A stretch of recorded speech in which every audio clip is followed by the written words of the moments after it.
Hey everyone, Ben Eunson here. Today I'm going to talk to you about something a little bit different. Usually I'll be playing a piece of music for you or discussing something guitar related, but instead I'd like to discuss the very thing that inspired me to become a musician in the first place, and that is listening to music.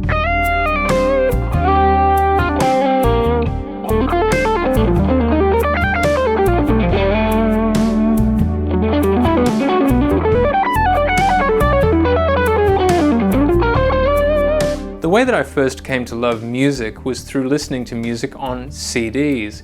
And being from Australia, music CDs were not only the way that I found out about the best Australian music, but they were also my gateway to the music of the world, particularly a wide variety of recordings that might have taken place in New York, Nashville, Los Angeles, or London, or ECM albums, which were often recorded in places like Norway or somewhere in Germany. But after a long period away from CDs, I've jumped right back into listening to most of my music on this seemingly outdated format.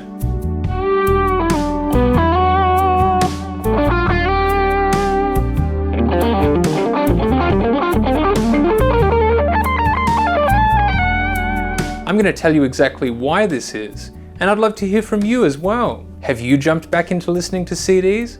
Maybe it's something that you'll never do again.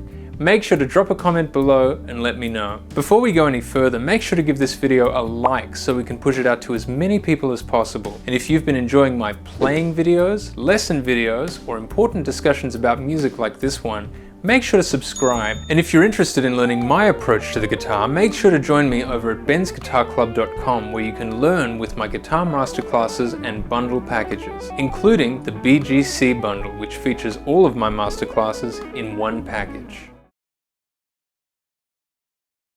About 6 years ago, I finally got with the times and started using online streaming platforms to listen to music. I was initially hesitant to use online streaming platforms for a variety of reasons, but at the same time, I think it's really important to have an understanding of the modern day mediums or platforms through which people listen to music. For example, when 33 RPM vinyl records began to massively outsell the classic 78 RPM records by the late 1950s, it might have been a little bit strange to boycott the newer, more popular 33 RPM records in favor of the older 78s, which stopped being produced by 1959. Of course, a lot has changed on the business side of music in the last 65 years, but I think the comparison still stands in terms of being up with the present time. And although there are many valid arguments against online music streaming, in fairness, I will admit that I've discovered a lot of great music from all around the world that I otherwise might not have discovered were it not for streaming.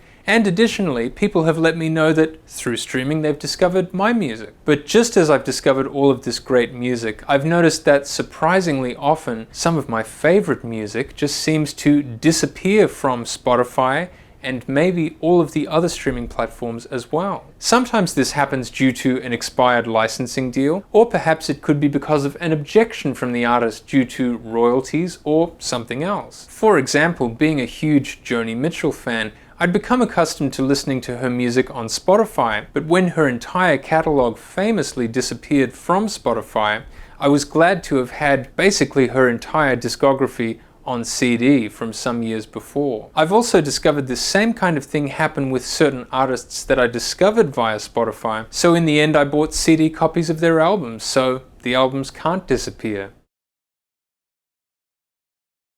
Another reason why I started buying CDs again is because I believe it's a more focused listening experience. The way that I've discovered a lot of the best music that I've ever heard has been from listening to just one CD album from beginning to end, and maybe even giving it 2 or 3 tries if I didn't necessarily like it the first time. With online streaming services, it is quite amazing to have a seemingly infinite amount of music at your fingertips at any time. But in my experience, this can sometimes lead to overchoice or choice overload. Overchoice is a phenomenon where many equivalent choices are simultaneously available, and making a decision can become overwhelming due to the many potential options or choices. I would argue that a variation on this phenomenon occurs when listening to music on an online streaming platform. When I'm listening to music on a streaming platform, I often find myself bouncing from one song to the next, from one artist to the next.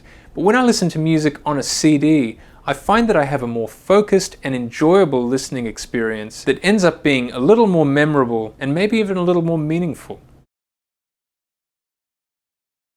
One of the big attractions to CDs for me is the CD booklet that is typically included in a CD case. As a musician myself, I think these booklets are just so important because they contain all of the credits, from the songwriters to the musicians who played on all of the tracks, to the producers and engineers. Yes, you can find out some of that information online these days, but to have it in the one place with the actual audio CD product, to me, enhances the overall listening experience. And it's even better, again, if there are printed lyrics included in the booklet, as well as maybe some liner notes from the artist sharing their thoughts about the music. As controversial as it may be, I still feel that CDs have superior audio quality when compared to the vast majority of mediums or formats, whether they be analog or digital. You can certainly let me know what you think in the comments down below, but after many comparisons of my own conducted on various sound systems and various sets of headphones, I've concluded that 9 times out of 10, the CD wins in terms of sound quality.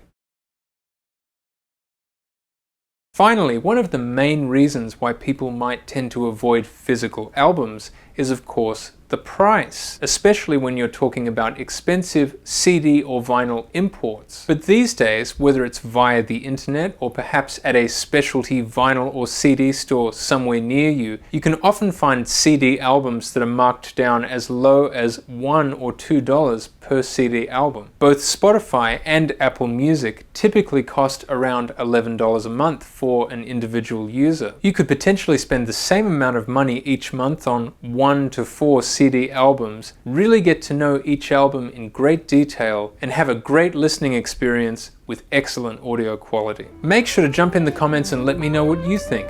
Will you start buying CDs again? Perhaps it's something that you'll never do. Let me know in the comments down below. And if you enjoyed this video, make sure to give it a like and consider subscribing to my channel for more playing videos, lesson videos, and discussions about music much like this. If you'd like to learn my approach to guitar, make sure to join me over at bensguitarclub.com, where you can pick up my guitar masterclasses and bundle packages, including the BGC bundle. Have fun listening to some music, and I'll see you next time.